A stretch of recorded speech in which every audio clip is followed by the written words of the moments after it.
It's okay. Yeah. YouTube says, are you sure you want to start streaming the live event? Okay.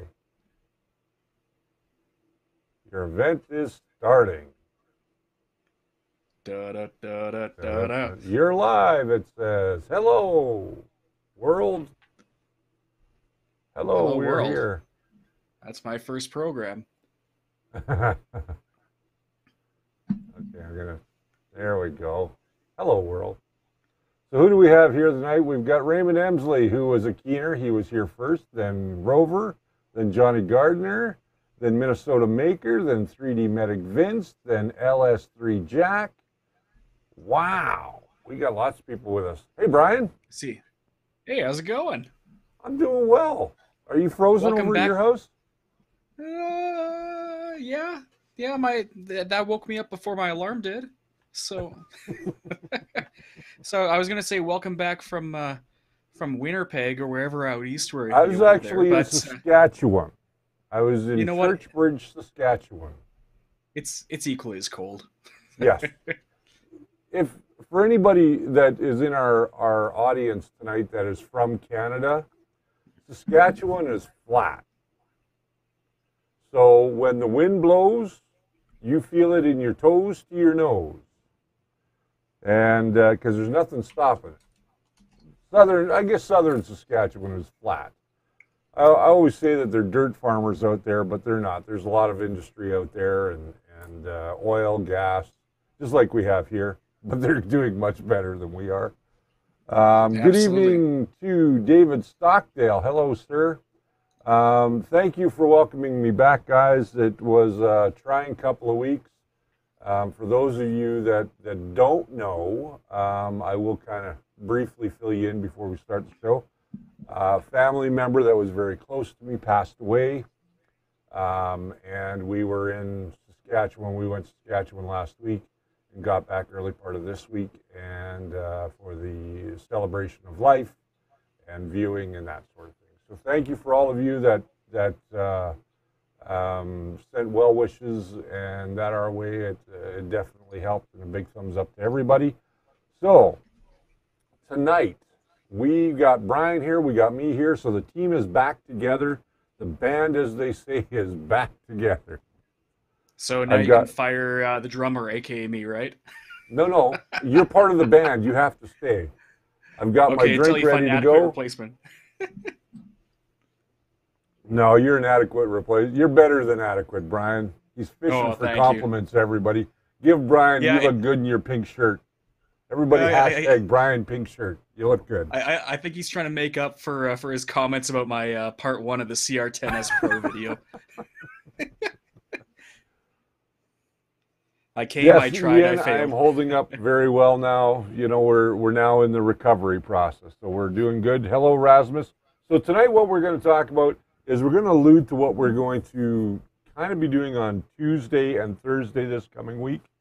We are going to be showing a complete overhaul of an Ender 3. So we're going to talk a little bit about that because Brian has done a little bit of work to his. He's actually added a dual extruder. He's made a dual extruder system for his Ender 3, so we're going to be talking about that. What drink is black? That drink is black as coffee, Johnny says. Johnny, that's because it is that much Jack Daniels and that much Coke. So just a little sample of it. Yeah, just a little sample, 2 fingers. Unlike my wife, she thinks that this is 2 fingers when she mixes drinks. So, and that could be taken very, very differently. Yeah, you're really taking this Saturday night off with a bang, aren't you? Well, yeah, This is what that's happens when he goes away for a bit. there it is. I just want to know if everybody can hear both of us in the stream tonight. We'll just wait and see if where's the ice. Matches. It's outside, Minnesota Maker. It's outside. Yeah, he just holds it out the window for 30 seconds and he's good. Yeah, I shouldn't be hypercritical. It's only minus 25 here, that's only Celsius. it's only So minus 25. hang on while I look that up in freedom units. Give me a moment here. So can you guys hear Brian tonight? Brian, hopefully he's coming in nice and clear. Just somebody give us a thumbs up before we run the intro. Audio both good. All right. Thanks, Excellent. guys. Appreciate All right, it. let's run that intro.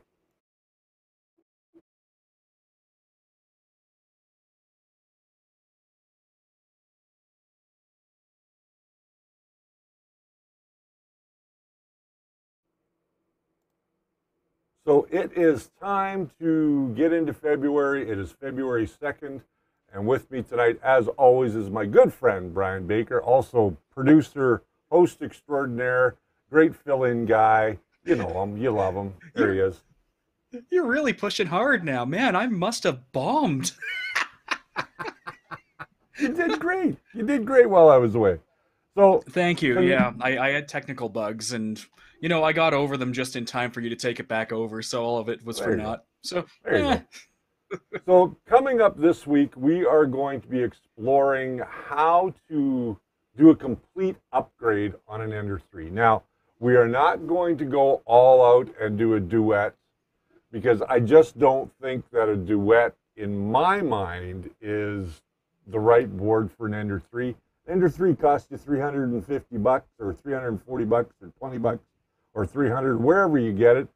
And that same board in Canada is $250. So what's the point of putting in a $250 board to a $300 printer? It does, to me, it doesn't make sense. But that's just me. What do you think, Brian? I think as of now, as of 2019, that board is so incredibly overrated. There are much better boards on the market for much less. I And agree. I think we'll feature a few of them. I know we're talking about doing some stuff with Lairge. Mhm. I'm running an S-Base on my CR10 out there, and this board, at least in this ender for this one, I have an MKS 1.4 running five TMC 2130s. Nice. And how is that board working out for you? I never realized how noisy fans are. I had this thing humming beside me today, and for those of you who are not on our Facebook group, I shouldn't say leaked, but I posted a little photo this afternoon of a print job running on my first test of the dual extrusion Ender 3, and here we are. We've got a transparent mixed with Silk Rose from Spool 3D 8-bit candy cane. That looks great. So, thank you. Yeah, I had a bit of frame alignment issues, and I'm hoping to make a little actually video series on what I did with this, because this was 100% designed by moi. I did not use anyone's projects online to assemble the whole thing, so it was just a shot in the dark. Let's see if we can make it happen. And following this, I have a nice roll of PVA sitting because I'm going to be trying some dissolvable filaments. Very cool. We are going to be checking back in with you on that because we want to see how that prints and how it works. Because you know, Brian, we haven't done any dissolvables or multi-head prints on the show. And I think now that we're in Year of the Maker, everybody knows that. I want to, because we didn't do this on a show, I want to congratulate Johnny Gardner for winning our tool chest in January. And Johnny, I have to talk to you. I know you're in the chat. I'm going to have to talk to you offline because I need to get your phone number. That's why it hasn't been sent out to you yet. So for whatever reason, Canada Post needs your phone number when we send it to the U.S. I just need to address one thing in the chat there, Mr. Rover. If that's what anything below that deems as cold, you must be from Mercury or something. 960 degrees Fahrenheit. Whoo! Yeah. Now, the Lairge is a really good model. We're going to be putting the Lairge X kit into another printer that we are going to be doing later on in the year. We have the board. We have all the stuff that we need for it.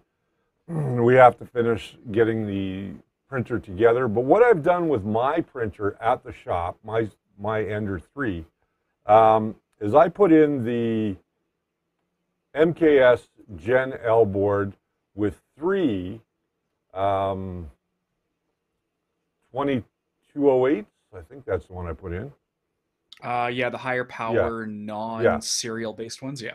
Yeah, I put in 32208s and one LV8829, I think it is. Nice.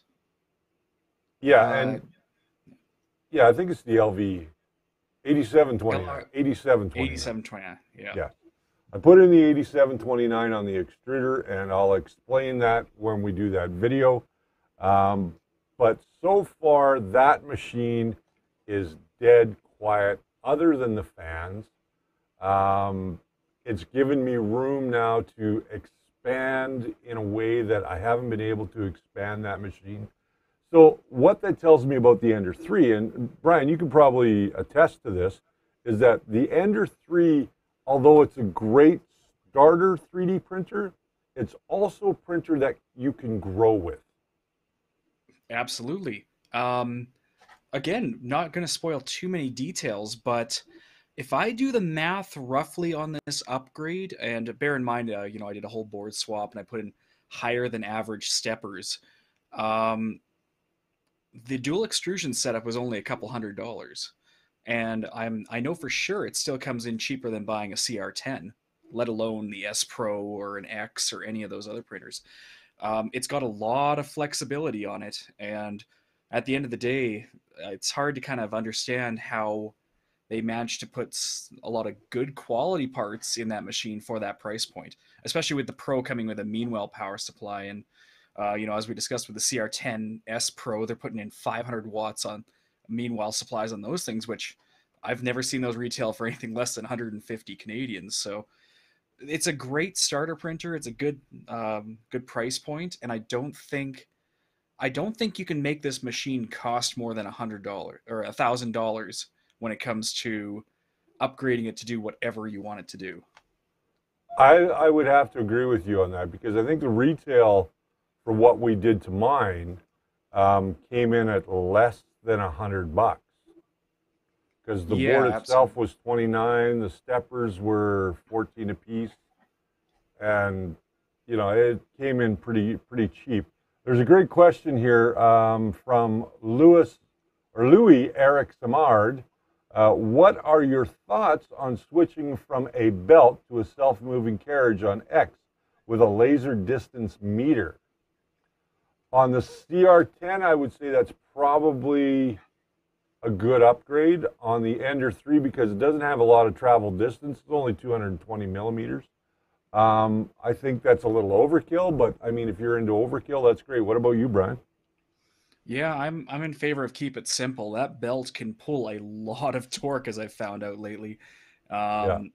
You know, even on my CR10, it's pulling a glass bed with a frame sitting on two rails with, you know, all the extra components and all that, and it's heavy. Like it probably weighs 10 pounds, but just feeling rolling it back and forth. And that little belt, a GT2, even I don't even know if it's a name brand GT2, but it's holding its own. So I can tell you right now, with the Trinamics, all of the sound goes away, so I don't see any reason to move away from the belt. Now, are you experiencing any slop in that belt on the travel direction back and forth, or have you noticed any of that? I did tighten it up, but I tend to over tighten these belts, so it almost became a banjo. Gotcha, and gotcha. and then I started to notice when the tension on it was high enough that the dampeners sitting on the motor were starting to bend a little bit there. I said, okay, maybe I can loosen it off a little bit, but it did need a higher it needed a higher tension on it. And in addition, when you have that much weight, you have to pull the acceleration way back, or you're just going to the thing's going to skip layers all over the place. That's the key. The more weight on your carriage, the lower the acceleration you have to go. One of the questions I got while I was away in my email was whether somebody should or should not upgrade their CR10 or Ender 3 firmware with a firmware that, let's say, Marlin Vanilla firmware. And in all honesty, my answer to that on a CR10 is yes, and on an Ender 3 is yes. And I'll tell you why. when you use vanilla Marlin, you open up a lot more flexibility in the way that your printer can operate, and the more control you have from the LCD for your print, such as baby stepping, things like that, being able to do a proper bed level. What about you, Brian? What do you think about that? I mean, I agree with you fully. It, it's just however you feel about it, but if you can upgrade the firmware, it's the way to go. Now the Ender 3, it's a little bit trickier. I actually do, because it came out the other day. Oh, hey, guess it's totally gonna be transparent because of the green screen. That's amazing. Check this out, floating ICs. Oh, Loading it. okay. So this is the Creality 3 or Ender 3 baseboard that was also in the original CR10 non-S model, and Yes. it uses a chip called the Atmel ATmega 1284P. It's a mouthful, but basically it has less memory or less program storage, but more RAM than what's in the CR10 one. And when you have less program memory, you have to cut corners to make Marlin fit on there. So one of the things Creality did was they used an older version of Marlin, which doesn't have as many features, therefore it doesn't take up as much memory. The second thing they did was they didn't include the Arduino bootloader. Now, we could go into a whole talk about what that thing does, but at its simple level, whenever you plug in a USB cable, it initiates a reset on the processor, and if you send a certain flag during that reset, it goes into a program download mode. Without that, you have to get a specialized programmer called an ICSP programmer that plugs into the 6-pin header, at least on these boards up here, to go and flash the processor at any time. So with the CR10S, and I think, yeah, when we looked at the CRX and the 10S Pro and all that, they were running 2560s now. They should have an Arduino bootloader preloaded. It's nice and easy to add on. But with this one, you have to flash a bootloader using an external Arduino. Correct. So as long as you're capable of doing that, and when I say capable, it's quite literally Google your printer type, read up on it, and order the most cheap knockoff Arduino you can find on Amazon. You can do it in one step, and then you're good to go after that. Just beware that with the Ender 3 and with any of those ones using that 1284 chip, you're going to have to cut out features on the firmware to make it fit. Agreed. Michael Fuentes is asking, what about E3D Gates belts for the CR10? Now, although I haven't used the Gates belts, Spool 3D has sold a ton of Gates belts since we started carrying them over there. And I will tell you that they are a much stronger belt. They don't have the same elasticity as a standard G2 timing belt or GT2 timing belt. I think that if you're going to spend the money, Gates is a good way to go. If you want something that's not going to stretch at all, then I would certainly go for the steel belted GT2 timing belts. That's my opinion. Okay, so any good tips or tricks for making prints stronger and harder? Dylan's Woodworks is asking that question. Now, Dylan, I would say that to get the best out of your PLA, if that's what you're using, the most in terms of the thickness of the wall, I wouldn't go over 4 thicknesses. So when you think about that, if you're using a 0.4 nozzle, that is going to be 1.8. 1.2? Or how many walls? 1.8 walls. Yeah. 4, 8, 8, yeah. No, 1.6. You're right, 1.6. So I would, and my math is off tonight. So I would say 1.5 millimeters is more than sufficient for the thickness of a wall. And again, depending on what you're using it for, you want to make sure that your wall thicknesses and your top and bottom layers kind of equal out. That way you're going to have that same thickness all the way around your print. Now, as far as strength goes, that's also going to depend on how much infill that you use. infill, and I don't have my little infill bricks with me here at home, but typically I don't use any more than 10% infill for most of the stuff that I print. If I am printing something that really needs strength, the most I will use is 25% infill. Anything over 25% is just really a waste of plastic, unless you're going to be using it as a butt or a thermoformer. Then you're going to want to make that a little bit thicker. What do you think, Brian? You can always cut down infill and increase your outer walls. Lately, I've found, at least with my printers, I get the best results out of 5 top layers, 3 outer walls, and 3 to 4 bottom layers, just to kind of give it. It just comes down to how many overhangs you're going to do on the top and how solid you want that top layer. This one, the candy cane, I think I see either a layer shift in, or that's got to be part of the design. But this was, I think, 2. Whatever S3D set as the default there, and it's not bad. I always tend to get little top layer issues if it's below 5. You can just see them right there on bottom of that piece there. There are a couple things in there. I mean, in addition to that, tried and true is if you can keep your Z height, your Z steps lower. If you can keep it at like a 0.12 millimeter instead of a 0.2, you're going to get better layer adhesion, which will help with the strength. And then there's a topic I'll be covering in the future, which I'm going to still deem as controversial, but that's annealing PLA, which is the process of bringing it up to a quasi-melting point so it can realign its atoms basically to create a better bond. You're basically partially remelting it. So I'm going to maybe I'll even try with this candy cane, because that's big when you're doing dual extrusion too, is that all your materials bind together properly. Ian Hopes is making a great comment here. He says, design's a big factor with PLA. It's pretty brittle. Sure, same with ABS, but has little more give, and smoothing, it helps a lot. Now, while I agree with you on that, and I may be wrong in how I'm interpreting what you're saying there, Ian, but PLA can be made to be a strong plastic and can last a long time. One of the things that I've noticed, even with the prints that I do, by giving them that little extra thickness on the top, the bottom, and the sides, and I only ever use 3 perimeters, so that's 1.2 for my 0.4 nozzle. I find that they're plenty strong. They don't break.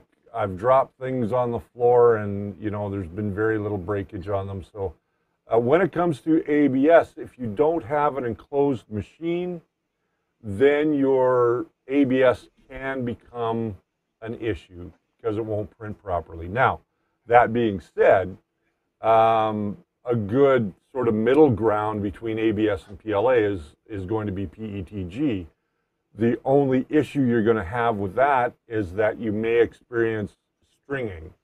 Or a high amount of stringing, more so than you would, say, on your PLA or your ABS.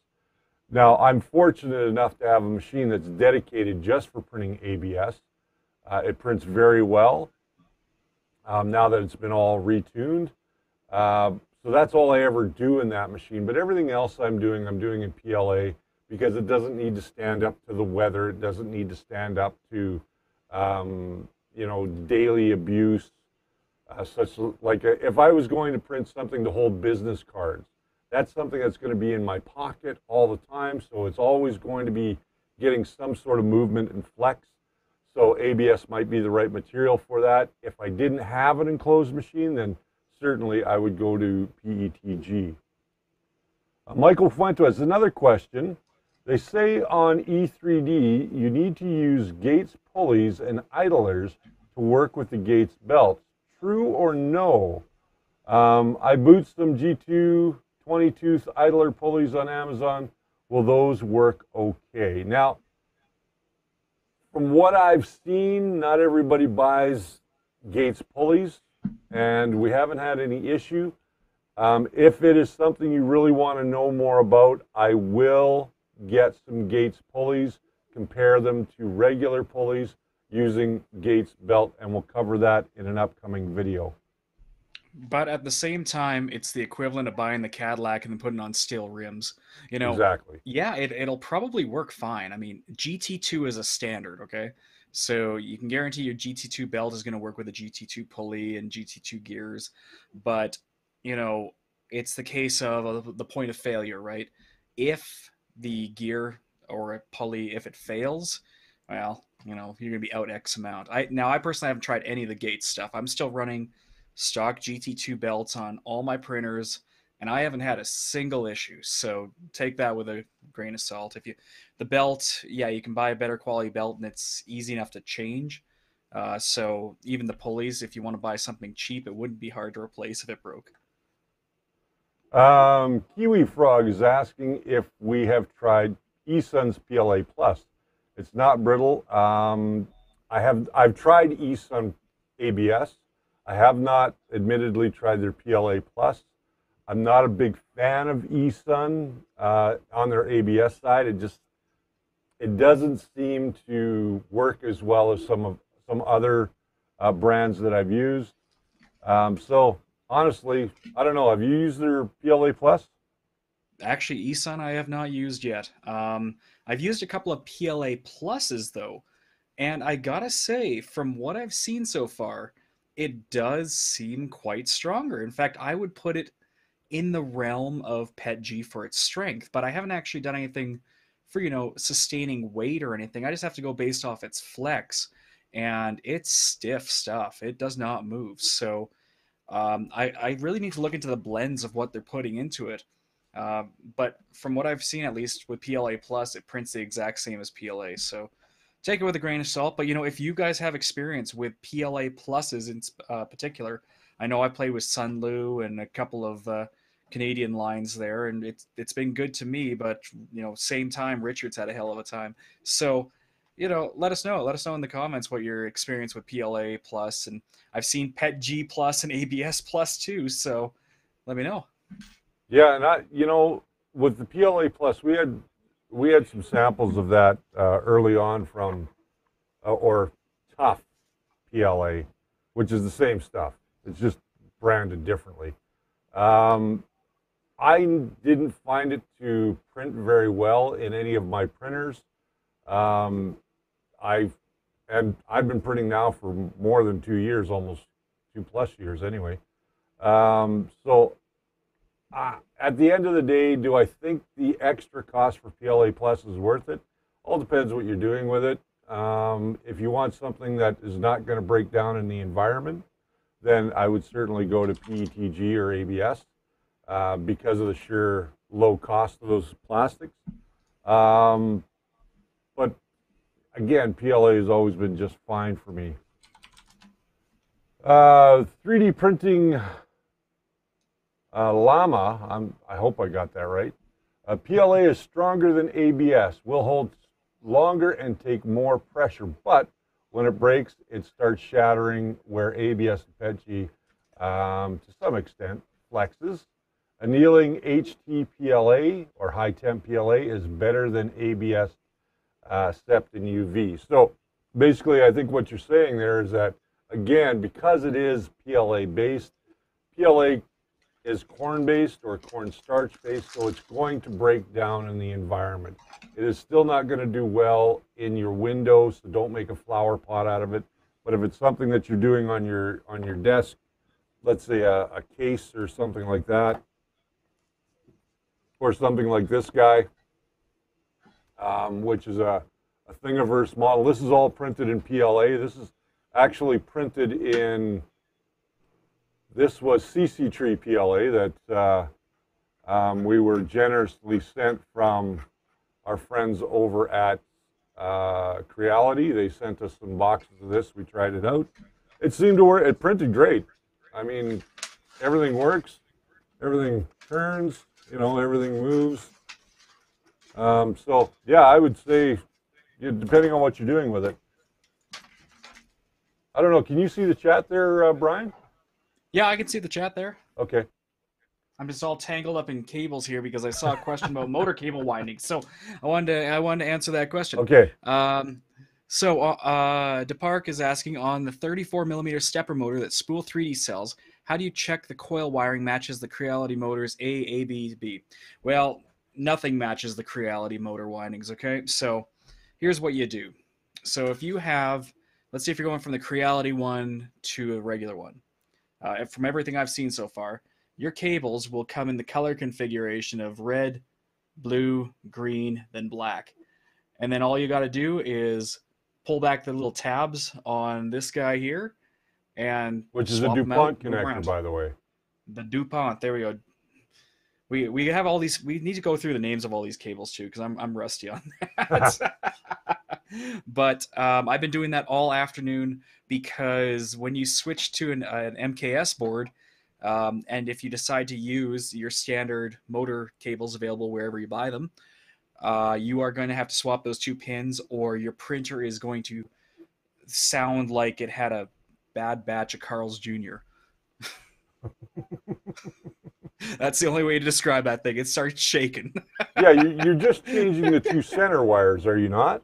Yeah, just the two center wires. Yeah, because, you're just flipping them. You know, everyone keeps asking me to do a series on all these parts with them with the motors, but basically each one of these corresponds to a magnet inside the motor. And if you go out of sequence of stepping it forward, you're going to go from here to here to here to way off, right? So it's going to be stuttering around, ripping between points, and it can damage the motor if you do it for too long.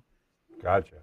So Lysander 232 says, "Dang it, Richard, you should know who this is." No clue.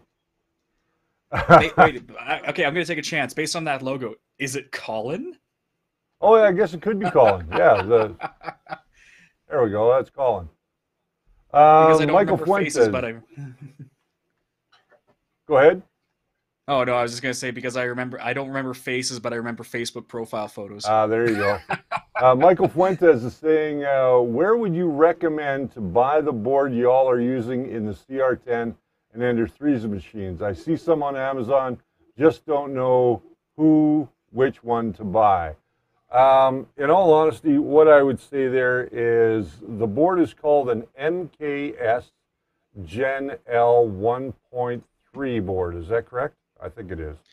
You are using the Gen L, and I'm using the V1.4 board. They're essentially the same. It's just the V1.4 is a bit bigger, has I think a little bit extra I/O there. And truth be told, and this may sound like a bit of shilling for Spool 3D, but I would have bought it from Spool 3D had they had it in stock. So instead, I paid a $3 premium over Spool 3D's price to get it on Amazon. And I was taking a gamble on Amazon because these MKS boards have a lot of different revisions out there. And without you knowing the color of the I/O, basically, you can't tell what version it is. Because 1.4, there's subversions within 1.4 and so forth. Correct. So if you can go to a regular retailer, chances are they'll have newer stock. And you won't get a knockoff, though I haven't heard of. Last time I checked, I believe MKS is the brand that knocks off everybody. So yeah, I could be wrong though.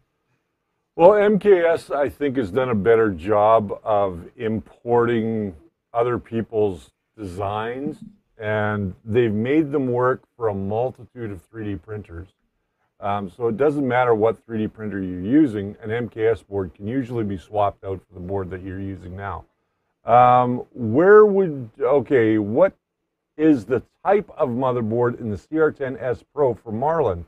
Rasmus Wallen is asking. Rasmus, I will tell you that board is a brand new board from Creality. It is, Brian, have you got that pulled up?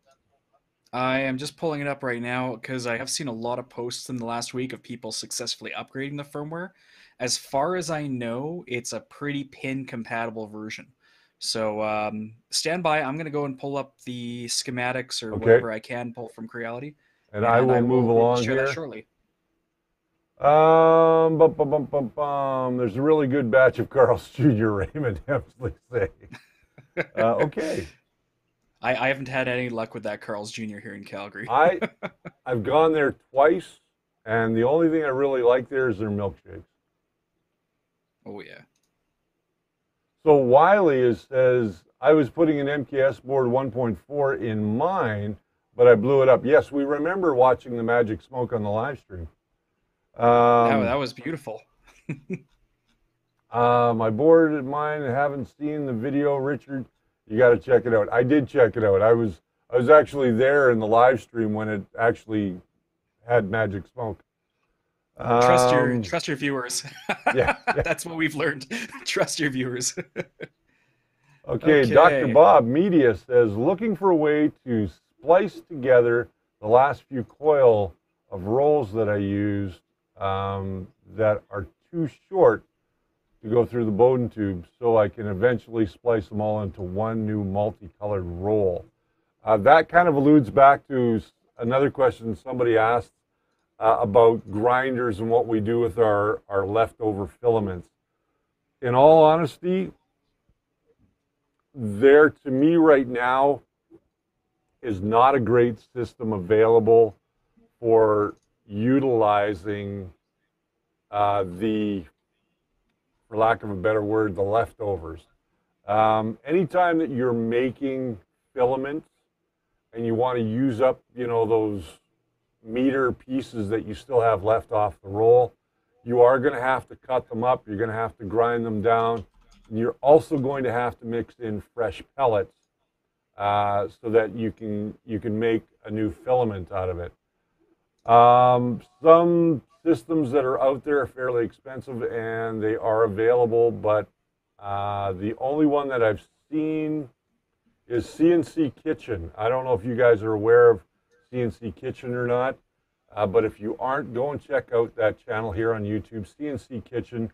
The young man is from Germany, I believe, and he shows one that he bought parts for and built, and he says it seems to be working great. He's added some functionality to it. There's a little laser diode, I believe, that measures the thickness of the filament as it goes through, and it looks really, really good. Okay, so I'm hiding off camera here, but you can see in the source code. Let me pull up your whole page. Hang on a sec. Let's cut to you. Wow. Okay, hey, look at that. All right. So here is the latest source code from Creality. It was dated November 21st, v1.60.3. Again, it really doesn't hint at too much. I believe, I can't remember which version of Marlin they're using, but the motherboard defaults to a board _ ramps _ 13 _ EEB. I believe the B is for bed. I can't recall what the other features are, though. I'll have to take a look into these flags there. But yeah. So yeah, it's just a regular ramps board. I just got a quick call coming in, Richard, so I'll let you take that over for just a moment. Okay. All right, so now that Brian's gone, let's talk about him. No, I'm kidding. We're not going to talk about Brian. Fusing together using a tight tube from a metal hot end place should both ends in there butt to butt using a heat gun to stick it well enough. Yeah, I'm not a big fan of that. If you want to try it, I would say go for it.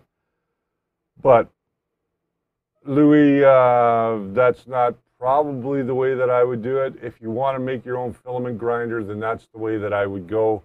And certainly doing it the right way is a much better way than trying to do it half-assed. And that just kind of seems to me like if you're pulling it through a nozzle, you're kind of doing it half-assed.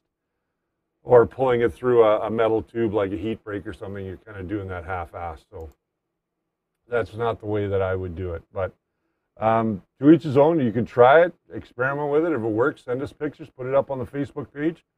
So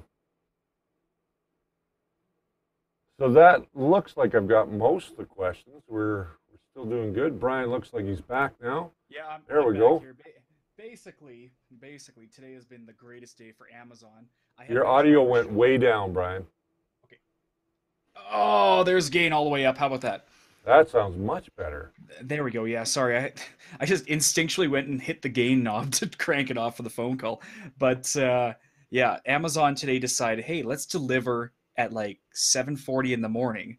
And then I've been waiting for my second box, which has more parts for this printer, and they just buzzed me now. It's like the full delivery window of what you can get on Amazon today. I have got. I want to talk quickly about something that is starting to creep up in the news. Recently announced, and Brian, we can talk about this because we've talked about it already a little bit. Da, da, Recently in da, the da. news, Simplify 3D is going to be releasing Simplify 3D 5, and they are calling it a paid upgrade. Now, in today's marketplace, I use Simplify 3D all the time. Brian uses Simplify 3D. Mhm. Do I think Simplify 3D right now, today, is worth the $150 US price tag? Where when Cura currently at 3.6, 3.6.1, yeah. yeah, 3.6.1 is doing a great job of meeting the expectations of people and is starting to become a little bit easier to use. No, I don't think Simplify 3D should be charging for this next update. What do you think, Brian? I guess it all depends. I think they definitely should grandfather in previous users. I They should agree. maybe consider if they were to do an upgrade, if they charge, let's be honest, if they charge $25 US, but it gets you X features, that's great. But I'll tell you how they handled this wrong. Step one, they announced a price increase and this pricing without announcing any features. I don't get that. Why would you do that? So because of that, they have no competitive advantage. They're just saying, "Hey, version 5's coming and we're going to charge you." Now, back when I bought it, I do recall seeing this, and there was a forum post floating which said, for the most part, they will give you 1 year of free upgrades when you purchase. And I can understand that. But the problem is, there's nothing, absolutely nothing that came in the past year for features.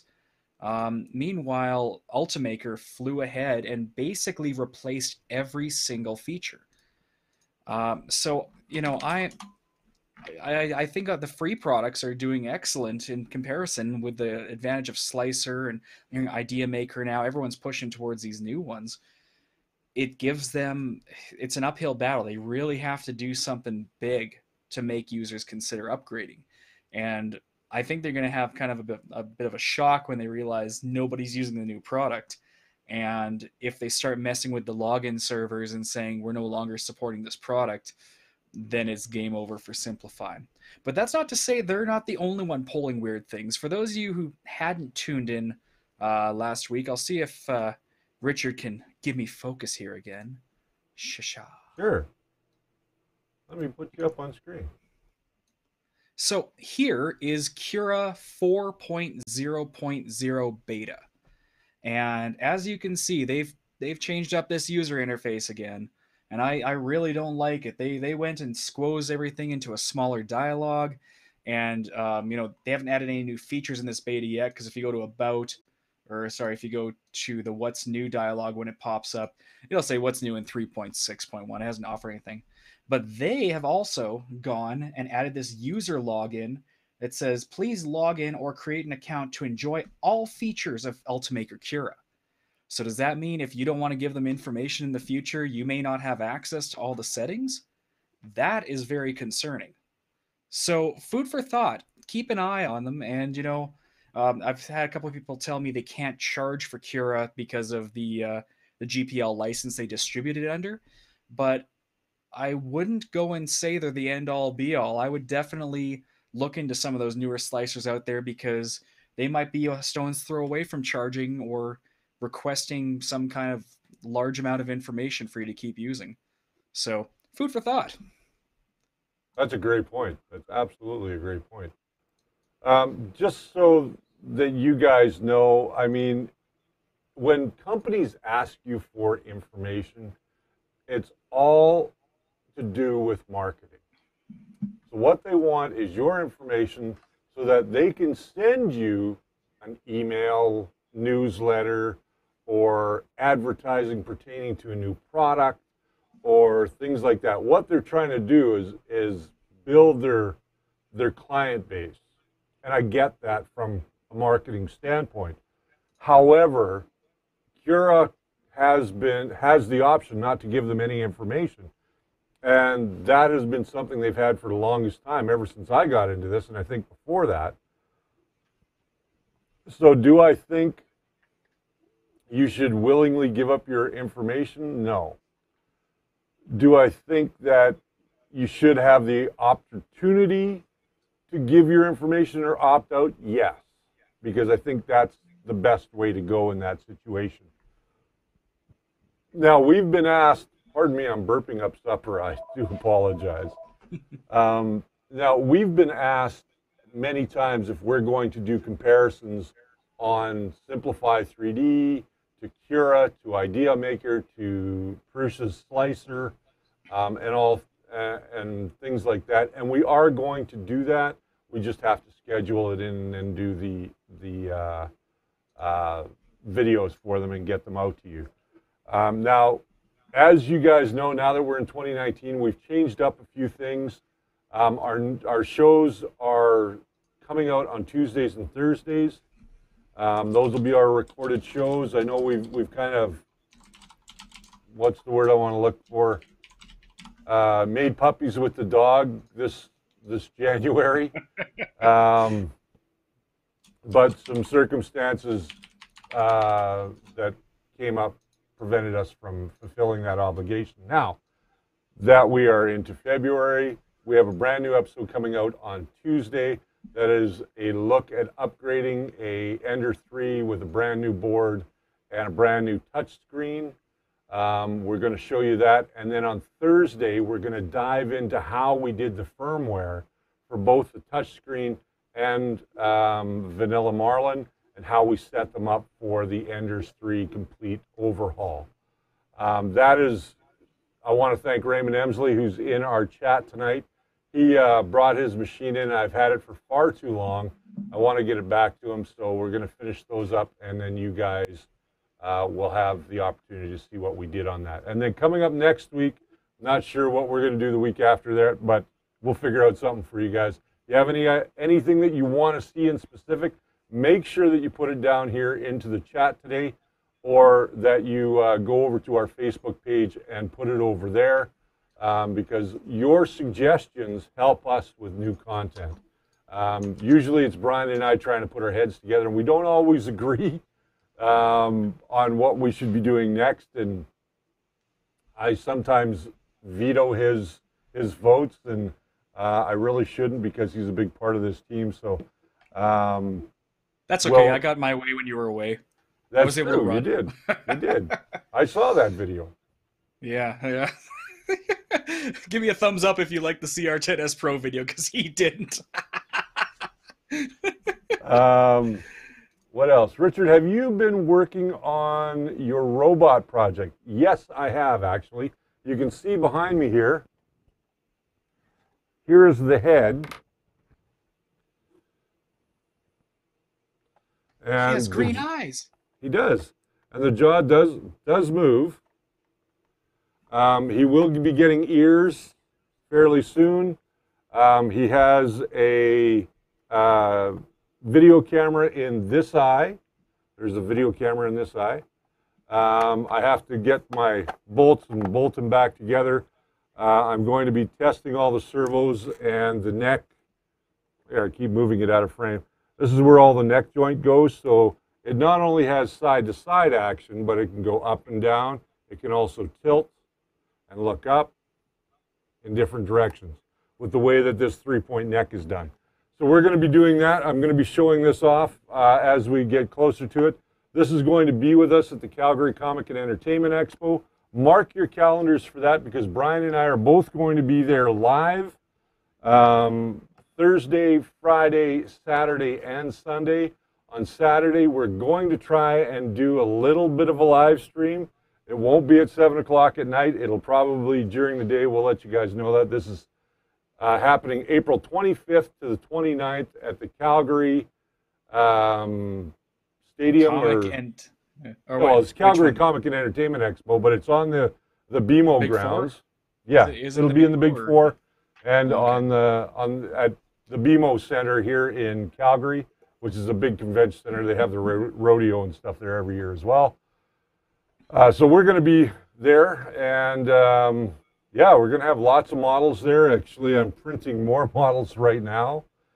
Just to give you guys a hint, I know you guys have probably looked over on the Facebook page, but the artists that we're going to be featuring, I'll tell you guys this right now, we'll be featuring Malik 3 Design, Emilio Vitt, Build It and They Will Come, Frag Mints, U3D Print Shop, David Chambers, and Fab 365. So we're going to have models from all of those designers in our booth, painted up, and they will be there for people to come and enjoy and just see what the capabilities of 3D printing are. And then we'll, of course, have my robot there, which is called, by the way, Beta. Not Data, Beta. Mine is Beta. Derek's is Alpha. Mine is done in black and white. Derek's is done in gray and black. Mine is all printed in ABS, by the way. Using 2 different printers to print mine. All of the interior ABS is being done on the Weinhaus Duplicator 6. And then all the exterior skins are being done on the Zortrax M200. I just think the Zortrax gives a much better finish. Let me just see what we got going on here. Live stream the entire event. Rover saying we should live stream the entire event. Well, it all depends. If I can steal the media Wi-Fi access, yeah. For those of you who don't know, data is stupidly expensive in Canada, okay? I may be able to go buy a SIM card that we could do on an unlimited plan if the walls aren't fully concrete there, which they are. But a live stream of that length would cost us in the thousands for data overage fees. It's really that bad. And everyone in their right mind now learned that Square existed last year, so now everyone's on 3G Square payments. So anticipate the worst. Yes. But we are going to try and do a live stream Saturday, and Brian and I will be there in the booth doing the live stream together, and we'll show off some of the models that we brought and give you guys maybe we'll do some vlogging from the floor with our phones. We'll see what happens. I've been studying Linus a hardcore this week, so I'm ready for the vlog. Got my camera ready and well, I have multiple selfie sticks, so. Oh yeah, we've been collecting those. Yes, we have. Hey, I got plenty of 2020 extrusion. I have access to 2020 extrusion. So this is going to be one of the models that you're going to see there. This is the K9 from Fab 365. And it's a great little model. This is all done as one piece with the exception of the tail. And it's a great little model because even these little rollers, they move. So you can just play with them across the desk. So we'll have that model there. We'll have a couple of others.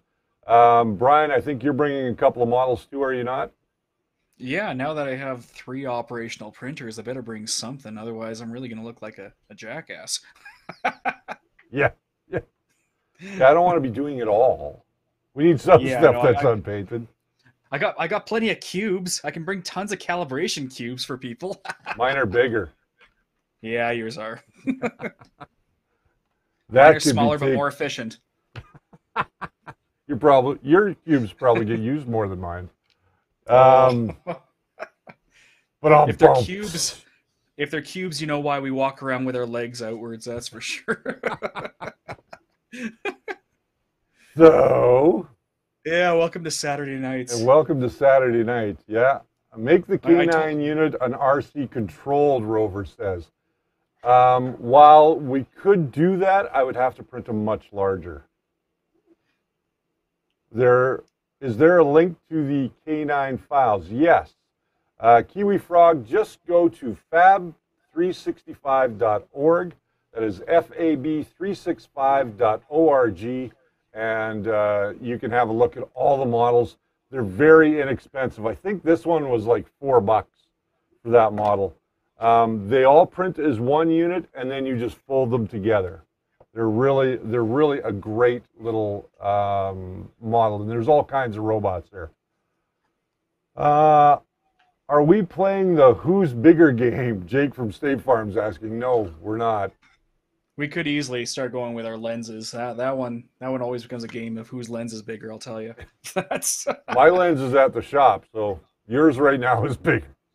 Yeah, this is my 60D. For those of you who don't know, I do try to take higher quality stuff, but I can't do video from it, which is why you're on a webcam. Well, while I could do video on mine, you're on a webcam here too. So you know what, we really should do an update to the studio tour and the equipment we use. I agree. That is something that people have asked for quite a bit. So we are actually going to do a studio tour. I have to get the studio cleaned up, get the shelves organized. Maybe when Jess comes in this week and we're recording, I'll get her to help me do that. But that said, we are almost at the end of our time. Any last words, Brian? Anything you want to cover real quick? Well, I am happy to say that this dual extrusion upgrade went a little bit smoother than I imagined. I was hoping there would be more struggle, so I'd have something more to document for you guys. But right now it's all just case and closing and tests, so I'm hoping I can have something for you guys in the coming weeks. We're going to look into some manufacturing of some parts too, so that might be pretty neat stuff. And speaking of manufactured parts, you're going to be trying something new too, aren't you? Yes. In the upcoming weeks, you guys are going to see me take either an Ender 3 or a CR10 and put on a brand new E3D V6 hot end on a Bowden. I'm still going to use the Bowden, but Spool 3D has manufactured or had manufactured special brackets that you can go ahead and purchase from their website. Speaking of Spool 3D, I want to thank them for everything that they do for our show.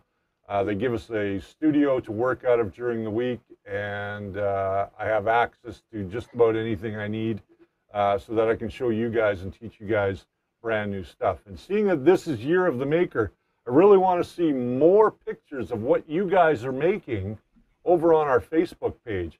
Really want to see that, and we've got some special things that we're going to start doing here this month in February.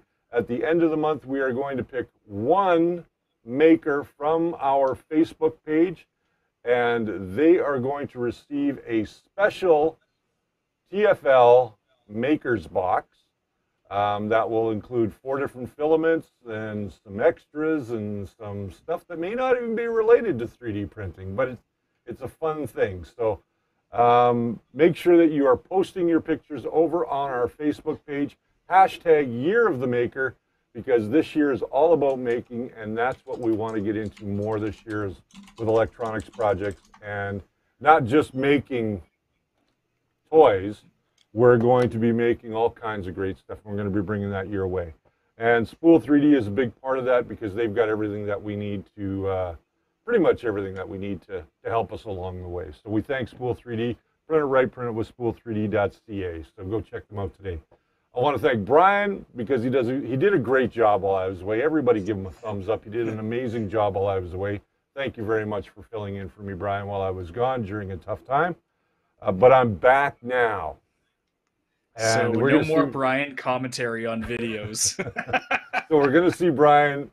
We're going to see some stuff from Brian on the channel this year. We might be doing something else to give you guys some stuff to give away. Johnny Gardner, if you're still here with us tonight, make sure that you contact me on Facebook, and I need your phone number so I can get your prize out to you from January. and we will go that way. RT, thank you for the big thumbs up. Brian did a great job. Good night, everybody. And remember, thanks, Brian. Everybody wave to Brian. Wave, Brian.